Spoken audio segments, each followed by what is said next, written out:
They're going to come out of this at a different level than they come in. Sometimes the best therapy comes from a place of understanding. So the first area is here. It's a remedy Dr. Terry Chase knows firsthand. Well, it was over in Grand Junction in 1988. I was riding a bike I was out on just a 10-mile ride, and a man who was drunk was driving behind me, hit me, flipped me up onto the car.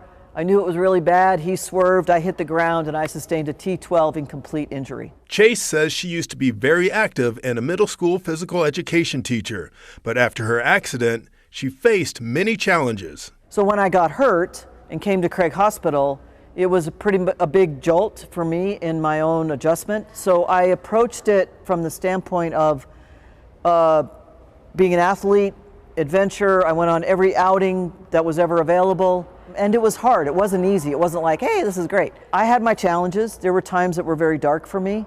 But when I started becoming involved with the horses. She says the horses helped with her mental health. Having a disability can be very isolating and very lonely.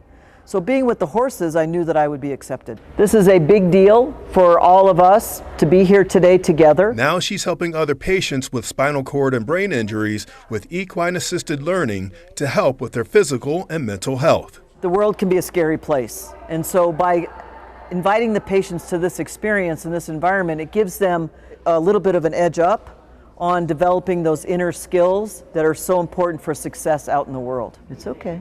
Yeah. It's an idea she had while working at the same hospital that helped her recover. So when I was a nurse at Craig Hospital running the education program and I would roll into a patient's room, I was on their same level. We were able to relate at some level. And I think that's really important. Remember, you got a little bump there, little bump. After she left the hospital, Chase was trained in equine-assisted learning in 2010. She says the horses give patients an opportunity to step out of their comfort zone. Because we can stay in a comfort zone, it's very cushy and easy and all of that. But to bring them here, we partner with the horses, they help us move forward. She says her equine-assisted learning programs are for adults and children with disabilities, healthcare workers, and patients like 15-year-old Ariel Schaff. Schaff suffered a brain injury as the result of a car accident and couldn't move the left side of her body. She was in a single vehicle rollover. She went through the car window of the door. She had hematoma on the front of her right frontal lobe. They removed part of her brain in that spot. She had a fracture in the back of her head and then one in the center of her head going out towards her ears. Ariel didn't want to be interviewed, but Mom says she's happy to see her daughter back with her passion. Proud. She's huge into horses. She loves to rodeo. Horses are her life, and we have this opportunity to do this today where she can come out and work with a horse. The horses are very inclusive.